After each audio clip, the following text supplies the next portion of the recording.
નમસ્તે બાળ વિદ્યાર્થી મિત્રો, જ્ઞાનપથ સ્કૂલમાં આપનું હાર્દિક સ્વાગત છે। તો હિન્દી પાઠ્યપુસ્તક ખોલો, પેજ નંબર 44, પાઠ 8 ભરત મિલાપ। પાઠ 8 ભરત મિલાપ ખોલ્યું બધાએ? સરસ, ચાલો। ભરત મિલાપ એટલે કે રામજીને વનમાં ગયા હતા, રામ વનમાં ગયા હતા ત્યારે ભરત મળવા ગયા હતા ને, ભરતજી મળવા ગયા હતા ને જ્યારે પાદુકા પછી માથે લઈને આવ્યા હતા, એના વિશેનો આખો આ પાઠ છે। તો કે માતા પિતા કી આજ્ञा का पालन करने हेतु राम वन में गए, उनके साथ सीता भी गई। भरत को इस बात का पता चलने पर वे अयोध्या के सिंहासन पर नहीं बैठे, अप्रितु सिंहासन पर राम की खड़ाई रखकर उन्होंने सेवक की भांति राजकाज किया। इसलिए कहा है कि भाई हो तो भरत जैसा। हवे ત્યારબાદ वन का एक भाग, कुटीर के बाहर राम और सीता बैठे हुए, पास ही धनुष बाण लिए लक्ष्मण खड़े रहे। એટલે કે વનનો જ એક ભાગ, એટલે કે વનનો વન ખાલી માટેનું જ આખું કીધેલું છે, બરાબર। ભરતજી બાજુમાં, સીતાજી બાજુમાં અને ભરત નીચે પાસે ધનુષ લઈને બેઠા છે।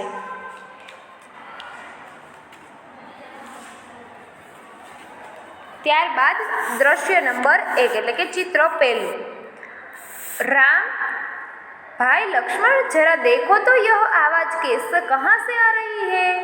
राम भाई लक्ष्मण जरा જોવો તો આ અવાજ ક્યાંથી આવી રહ્યો છે।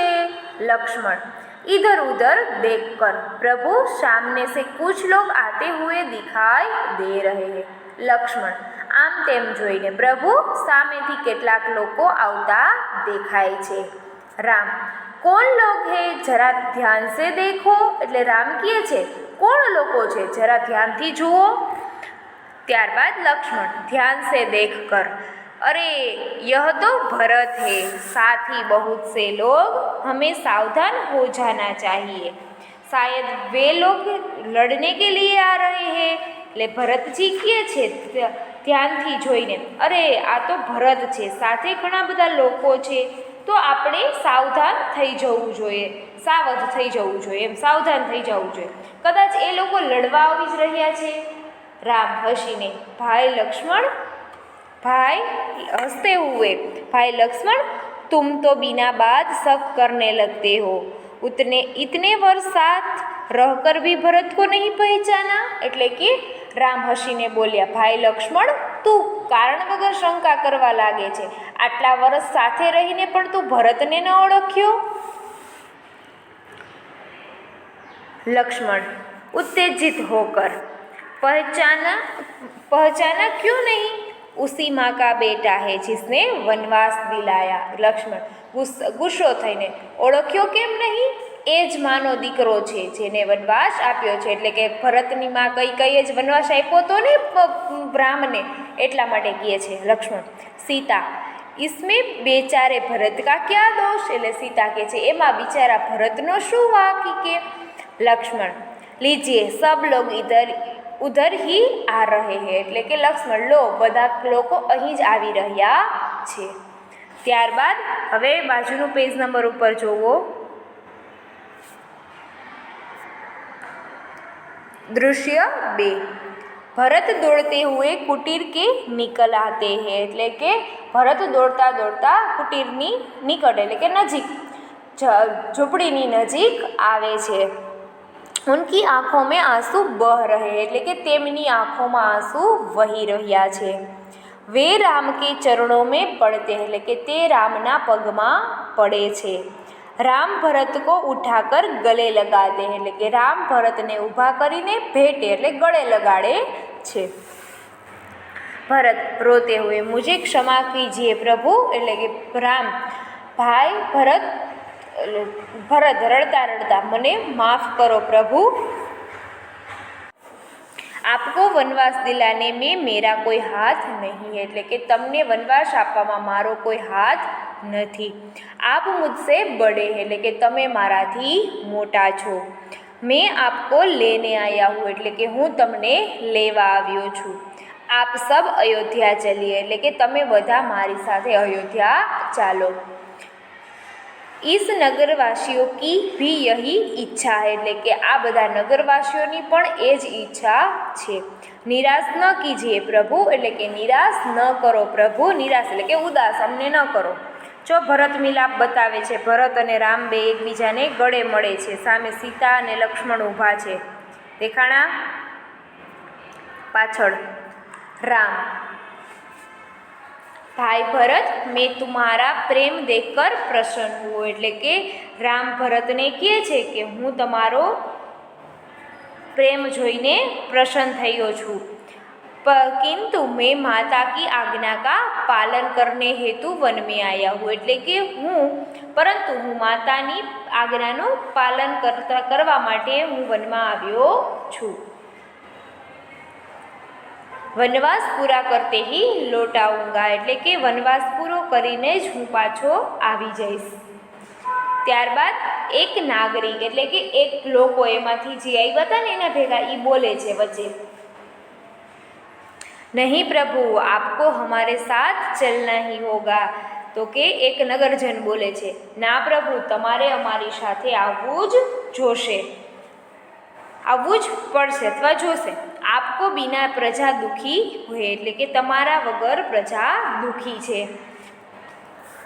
પ્રજા को સુખી રખના રાજા का કર્તવ્ય એટલે કે પ્રજાને સુખી રાખવાનું કામ રાજાની ફરજ છે। હવે ત્યારબાદ પાછળ પેજ ફેરવો।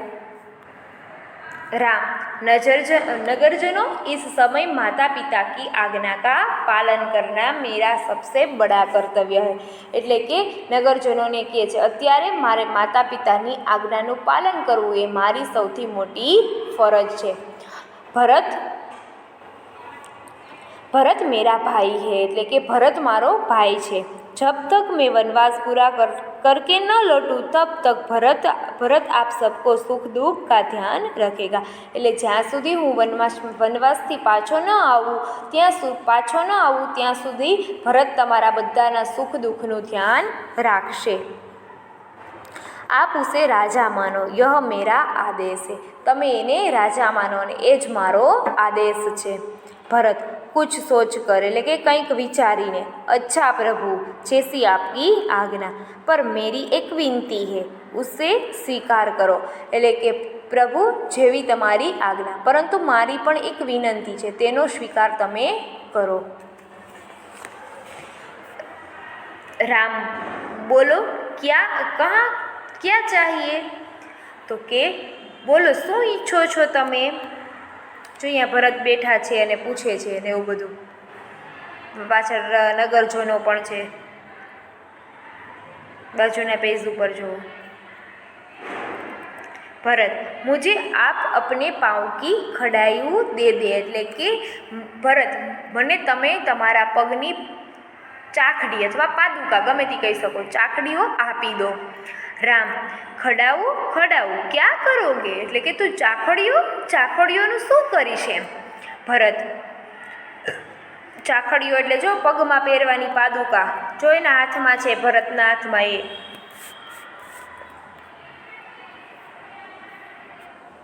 રામાયણ જોઈ હોય તો ખબર જ હોય, આ બધું આવ્યું જો આપણે લોકડાઉનમાં રામાયણ જ ચાલુ હતી ત્યારે આપણે બધાએ જોઈતી ને બધાએ રામાયણ ને મહાભારત। भरत उन्हें सिंहासन पर रखकर आपके लौटने तक सेवक की तरह राजकाज करूँगा એટલે કે તમને સિંહાસન પર મૂકીને તમારા પાછા આવવા સુધીમાં સેવકની જેમ હું राजकाज કરીશ। भरत का प्रेम देखकर राम सीता और लक्ष्मण गदगद हो जाते हैं એટલે કે ભરતનો પ્રેમ જોઈને રામ સીતા અને લક્ષ્મણ ગદગદ થઈ જાય છે એટલે છાતી ગદગદ ફૂલવી એમ કહી છે ને આપણે એમ આમ છે ઓહો કેવું સરસ કામ એમ કે કર્યું છે એમ। रामचंद्र आगे बढ़कर भरत को गले लगाते हैं એટલે કે રામચંદ્ર ભગવાન પ્રભુ રામ આગળ વધીને ભરતને પ્રેમથી ભેટે છે અને ખડાવું લેકર ભરત तथा नगरजन राम और भरत की जय बोलते हुए विदा होते हैं એટલે કે ચાખડીઓ લઈને ભરત તથા નગરજનો રામ અને ભરતની જય બોલાવતા બોલાવતા રવાના થાય છે. બરાબર. હવે ત્યારબાદ નીચે આપેલા છે શબ્દાર્થ. કુટિયા તો કે ઝોપડી, શાયદ તો કે કદાચિત, શક તો કે શંકા, નિકટ તો કે નજદીક, ચરણ તો કે પેર, દોષ તો કે અપરાધ, કર્તવ્ય તો કે ફરજ, આદેશ તો કે હુકુમ અથવા આજ્ઞા, ખડાવું તો કે લકડી કી બની પાદુકા. હવે નીચે આપેલા છે મુહાવરે. उत्तेजित होना तो के गुस्सा होना, गले लगना तो के प्यार से मिलना, गदगद होना तो के पुलकित होना अथवा आनंदित होना. बराबर. હવે ત્યારબાદનો આપણે અભ્યાસ છે એ હવે આપણે નેક્સ્ટ પીરિયડમાં કરીશું. બરાબર. ત્યારબાદનો અભ્યાસ આપેલો છે એ બધું આપણે નેક્સ્ટ પીરિયડમાં કરીશું. તો આ શું હતી? રામ અને ભરતની આખી કહાની કીધેલી હતી. ભગવાન રામ વનમાં ગયા હતા. વનમાં ગયા એ પછીની બધી કહાની કરેલી હતી. મજા આવી ને બધાને? આપણે લોકડાઉન હતું ત્યારે રામાયણ જોઈતી એટલે એમાં રામ વનવાસનું ઘણું બધું આવ્યું હતું. બરાબર. સીતાજીનું હરણ કરીને લઈ ગયા હતા. આ ઘણી બધી ચર્ચા આવેલી હતી. તો હવે આપણે અહીંયા સુધી રાખીશું. હોમવર્કમાં તમારે શબ્દાર્થ લખવાના રહેશે. બરાબર.